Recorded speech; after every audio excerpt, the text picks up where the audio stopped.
Okay, here we are. It's Matt from Walks Preston, and we're live once again on Facebook and saying hello from the green screen or the green garden, wherever we want to call it. I'm here with Colin and Rob, and we are going to just freestyle and chit chat about where we are. We're 3/4 of the way through the training schedule, this sort of 20-week, or we're a little bit past that. So how are you guys? Hi Colin, hi Rob. Hi Matt. Hi Matt, good to see you. So yeah, my name's Colin. I'm from Derwent and Dales, part of Sam Armstrong's group. And yeah, we've not got long to go, have we? We've got 5 weeks, of which 4 of those are probably training weeks and the last week's a taper. So yeah, We're quite far through the program.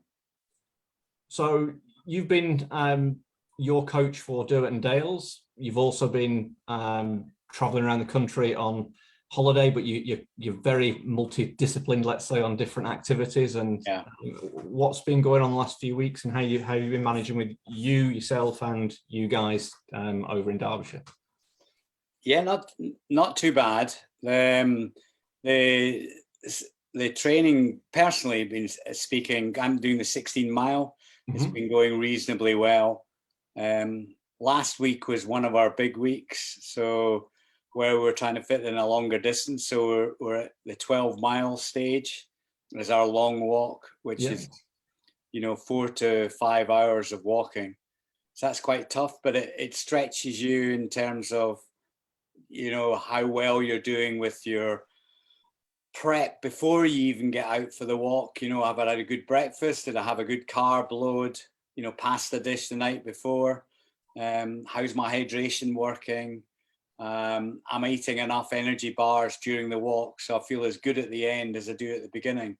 So we're in the really quite testing time. And certainly for some of the folk in Derwent and Derbyshire, that has been, over the last few weeks, I've been realizing that maybe it's not right for this year. They've not managed to follow the plan as much as they wanted. They're starting to have some honest conversations with themselves about, okay, we've got 5 weeks left. Can I really up the ante in such a short period of time and be comfortable with it? So we've had some folk who have held their hand up and said, not for me this year. But they're still walking, and they're still loving the walking and still getting outdoors, and that's good. So we've reduced our numbers, and we're doing 2 events, a virtual, setting a course up in Derbyshire, which folk are able to go out and do on their own and record. And then we've got a smaller group coming down to Purbeck to do that. So that's where we're at. But it's a key period right now, in terms of deciding how we go forward and how well we're behaving. So the last thing, I'm sort of encouraging people to, are your shoes going to last all the way through to Purbeck? Because if you need to get a new pair of shoes, get them now and get them walked in. You don't do anything with new kit. So we're kind of fine tuning now, and having honest conversations as I describe it. Brilliant. Yeah, there's lots of things I want to sort of maybe return back to on that, but thanks for sharing that. Yeah, that was the reason for the kind of the meetup today. Was I also feel it's that real turning point or key point in this kind of realization that we each have of where we are on that training program and how we feel about it, and whether we're ready. And like you say, like, if you're going to change your shoes, then do it now rather than, oh shit, a week before I'll change them because I need to, because I didn't do it 5 weeks before. Rob, tell us about yourself and down in Dorset. What, you're the man on the ground. You know the territory, you know the routes, and we've shared that a little bit in the past about the change in routes. What about yourself? You said you've had a little bit of an injury, so that's put you off a little bit. Well, yeah, it's put me off a fair bit. I tweaked my hamstring. Yeah,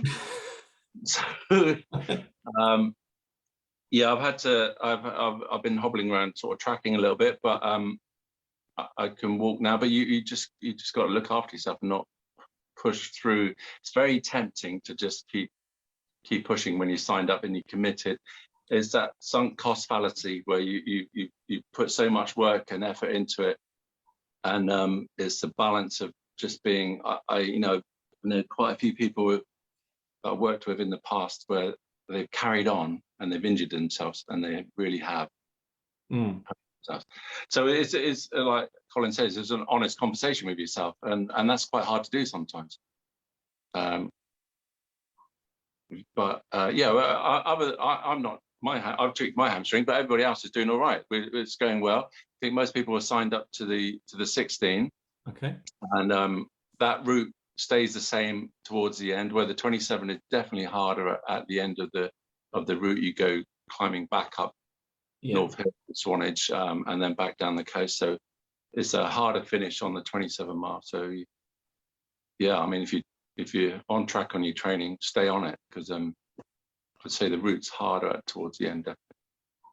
Fantastic. Yeah, well, obviously sorry to hear about you tweaking your hamstring, but yeah, and those honest conversations that we have, and that thinking back to when you first set yourself off on grief at a 20-week program, do I really need to do 20 weeks of training? When we had these conversations, these live conversations 20 weeks ago, we were saying the reason for that 20-week training program is that it gives you that length of time to really get used to and get the feel for yourself and get yourself built up to be able to get to the event and do it.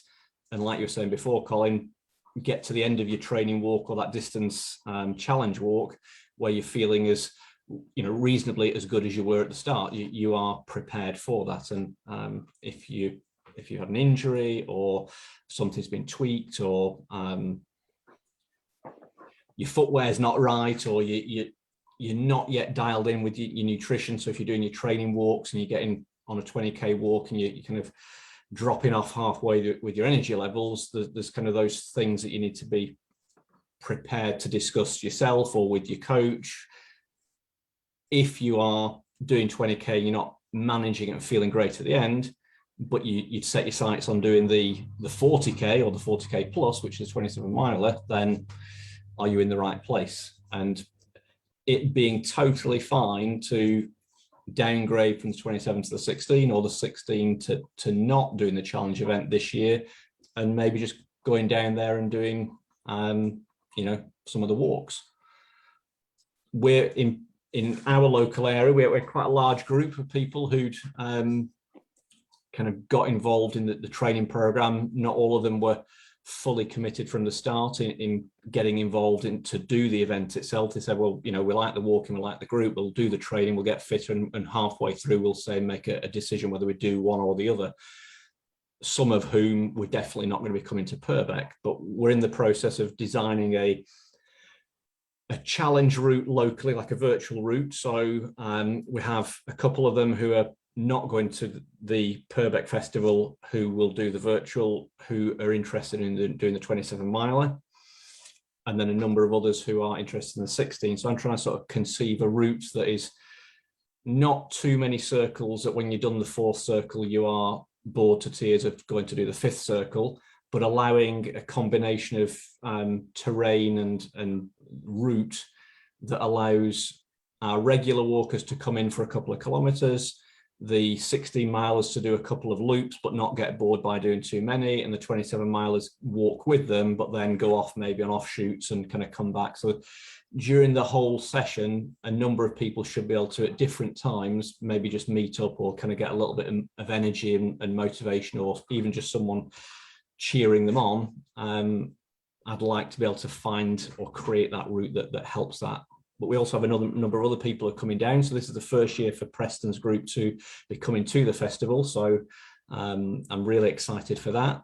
We spent after a training session about a week ago, we went down to one of the local hotels that's on the river. The River Ribble runs through Preston. So we sat out on the terrace by the river with the sun setting, got a pint, and we had a look at the 3-day Purbeck festival timetable to see which walks they might be interested. So it was very much focused on that route's quite short and it ends with food or a drink, and that means we're not, on the Friday be doing too much to be wearing ourselves out before the challenge event on the Saturday. But joking aside, there was such a great variety of walks and opportunities over that 3-day weekend, and it was, they were struggling to be able to select the walks that they would manage. They wanted to do so many because there were so many interesting opportunities. And I even sent a message to Rob at that time, and he sent me a number of different suggestions. I asked Rob, I said, which are the definite have to do walks? And he sent me this long list. I was like, how are we going to fit all of those in? But yeah, it's a fantastic opportunity to be able to go down, and I'm really pleased that some of our guys are going down. I'll be looking forward to meeting the two of you there, and hopefully we can get our local guys to meet some of your local guys while we're down there. That's great. Just going back to the sort of debate about making our minds up now, you know, with a few weeks to go. I just want to share something. I go to a physiotherapist, try and go about every month. Sometimes it's 6 weeks, and I was there today. Okay. And she's saying, you know, how are you? How's things? You know, we'll go through what's aching this month. And I said, look, I'm getting this pain, you know, a niggle really down the front of my left knee. So I said, I'm getting a bit more concerned because in the longer walks, it's starting to, you know, manifest itself, and I'm feeling uncomfortable, to say the least, and I'm altering my posture a bit and pushing my hips forward and trying to get more use through the core. And she got me, as they usually do, stand up on one leg, okay? Look straight ahead, stand up on one leg. Let's watch it. So right leg first, which is my strong leg. Solid as a rock, knee's not moving very much, ankle's not really moving. Stand on your left leg now. And my knee was wobbling a bit and my ankle was moving. And she says, you do realize that you've inherently got a lot more strength in your right leg than your left.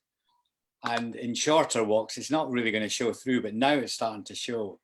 So I want you, and she went through a number of exercises, which basically means work on that left leg, standing on one leg, on your left leg, till you build up some more strength around the ankles. And I just share that really because I think now people will start to feel bits of discomfort, and a physio can help, whether or not, you know, the injury is something that they can give you advice and say, look, in 4 weeks time or 5 weeks time, you're just not going to be ready. And, you know, that might help in the decision making, or, okay, what we can do. And yes, you should be a lot better by that time. So I think it just throw it in there in the mix for people to, you know, to think about, you know, as particularly at this time. Yeah, you know, like I was saying before, this meeting that we're having today, this conversation, it is in that time scale of the 20-week program.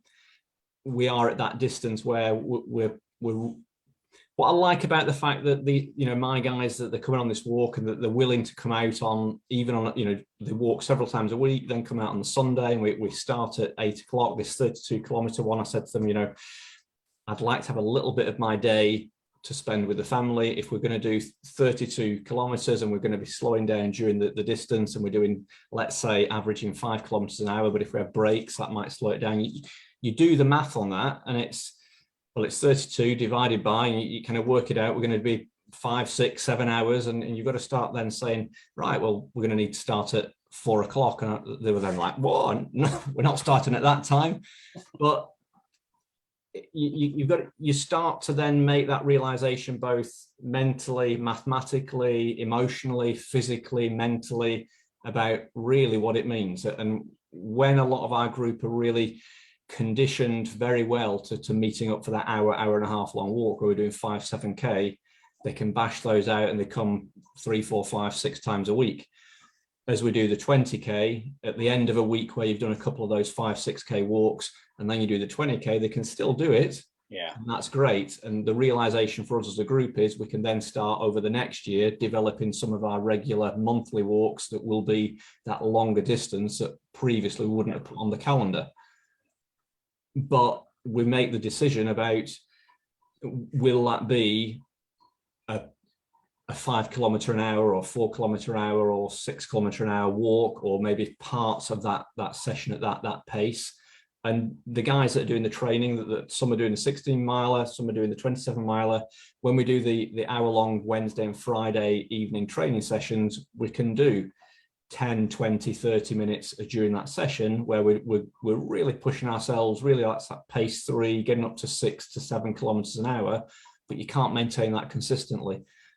But very easily you can say, well, I could do an hour at 6 kilometers an hour, but then by the time you've done your mobilizations in your first hour, by the time you stop for a drink, someone's set off too fast. We've noticed this over the last sort of 4 weeks.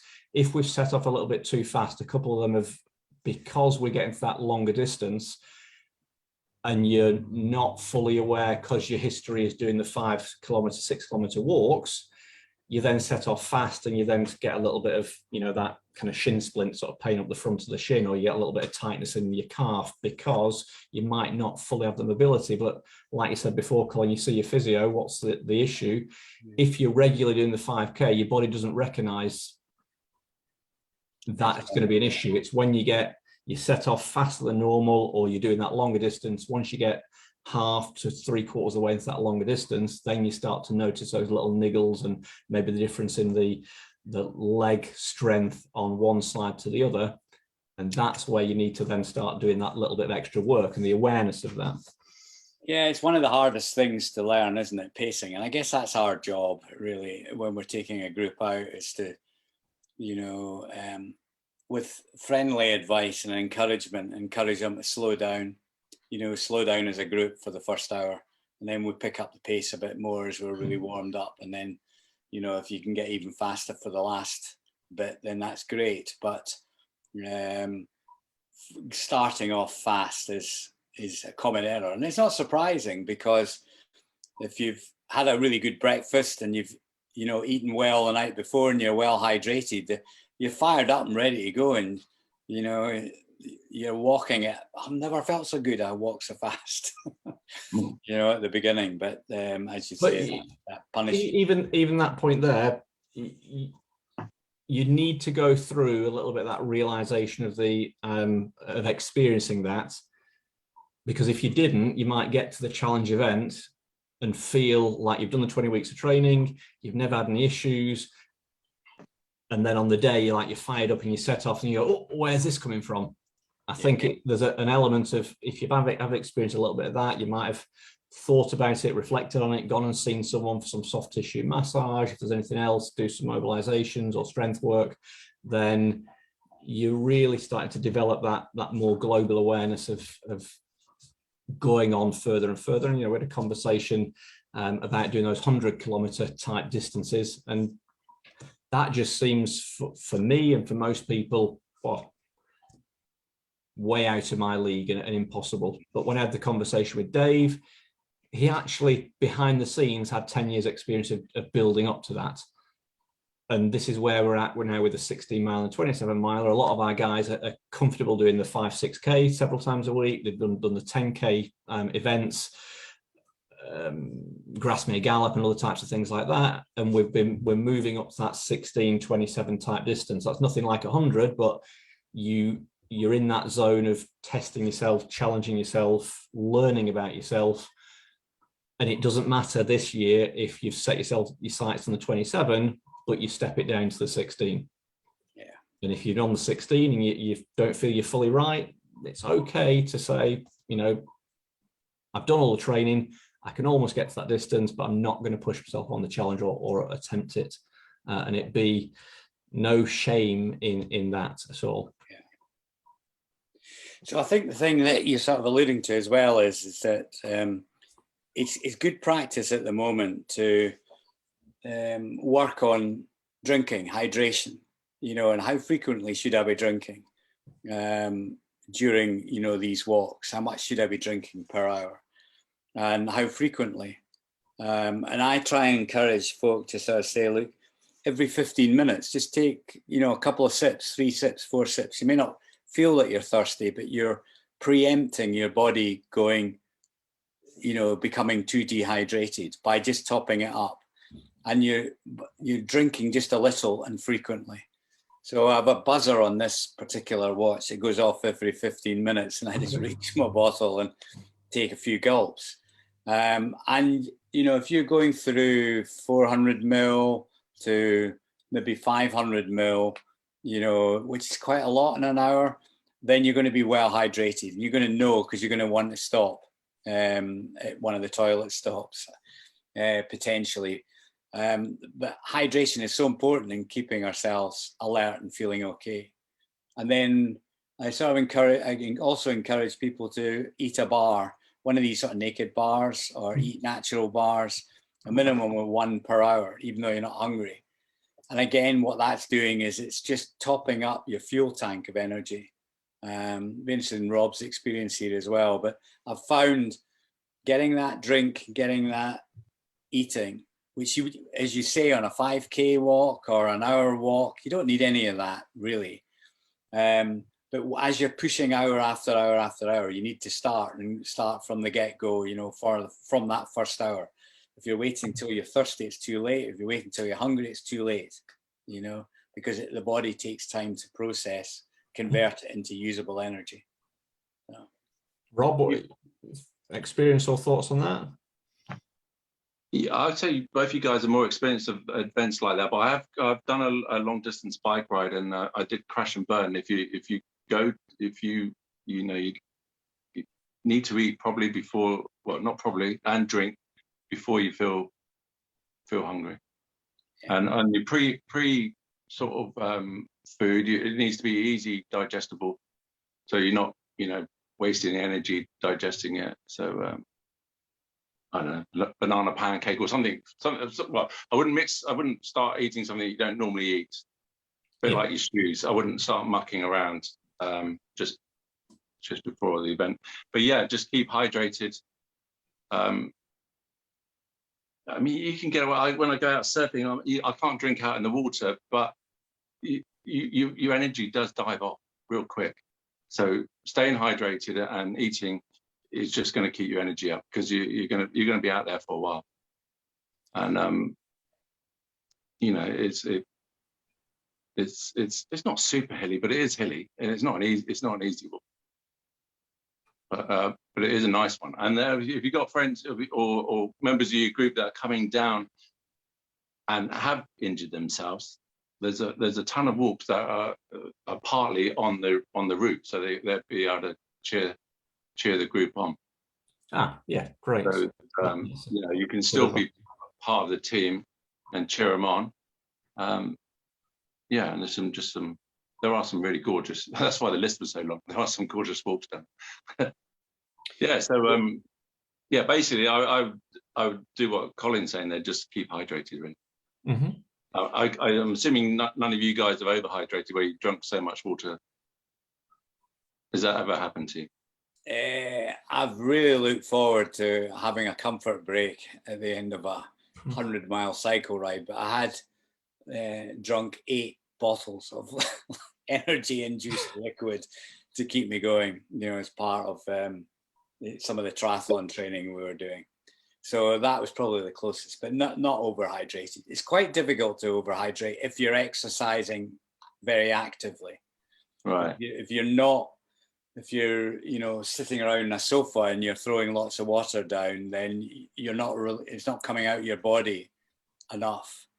So the other thing I watch out for, if the temperature down at Purbeck gets really warm, so if we're talking, for me, really warm is anything over 21, 22, you know, in those low 20s, mid 20s, then I put a salt tablet in with my drink. Yeah. So I use 0 tabs. And again, this is something, you never try anything new. I've used them before and I know my body can cope with it.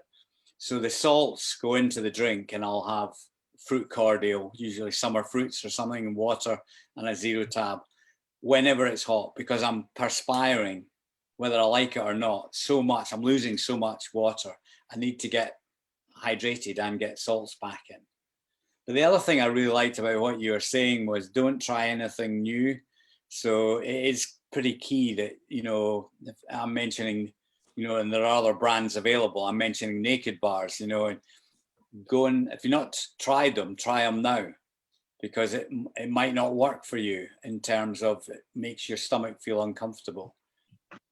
So it is about, like all these things, practice, so that on the day there's nothing new, nothing that your body has not dealt with before, and you'll be really strong and love it. And you're right, the course is hilly in bits, so we're going to need extra energy and drink to, you know, keep ourselves feeling really strong.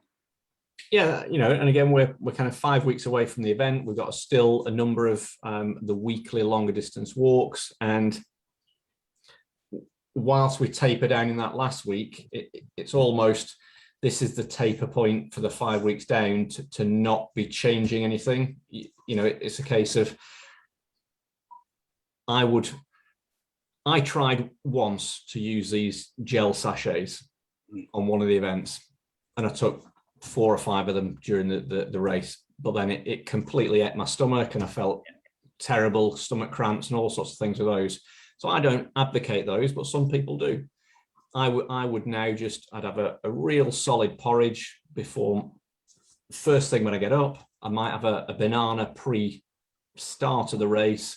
I've got enough, like the bottle, 2 bottles of water at the filling stations. I'd be filling but drinking throughout. But I take like little packets of oat biscuits and dates and other things, a bit more sort of natural stuff than sachets. But I tried that in advance as well, or after the escapade with the sachets. I was like, right, well, I've got to find a different method. And again, we've still got a little bit of time, if you're not 100% sure, to try a number of those different things on the next walk. If you didn't feel on the previous walk that the energy was just right, then reflect. What did I have for breakfast? What did I have for the evening meal before? What have I had during that walk? And can I tweak on this one and see how I feel? And then it's that kind of that feedback loop. I made a conscious decision about doing something different. I did something different. I'm monitoring that, and I felt better, or I didn't feel better. And how do I deal with that in the next moment for the next event? Yeah, definitely. Malt loaf is another good one. Yeah, sneak in the rucksack and just pull out and have something to eat. Yeah. It's finding those things that are kind of small space, so you're not carrying a butty box with sandwiches. You know, we normally also carry, I recommend to carry jelly babies, you know, and when things are really dire, you pop a couple of jelly babies and you're away again. That's a bit of sugar, but yeah, that analogy of you've filled your tank, your glycogen stores. Yeah, you're feeling like you're strong and energetic from being full in your stores, but having done the training. And then as you set off, that is kind of going down and down and down. Top it up. You know, you're not going to get through the event by not putting in any fuel in the tank, because it's going to deplete. So just the force of that analogy there could be helpful to some people. Is there anything else you guys would like to add? We've been on about 30 minutes or so. So no, I would just say, like, take heart from the Olympics. Some of those stories where the guys and girls were injured, and they you know, they'd done a 4-year cycle, not a 20-week sort of stuff, and the amount of dedication they put in, and it didn't go 100%, and they're still out there and still winning golds. I mean, don't get put off. Yeah. You know, you don't and at the same time, don't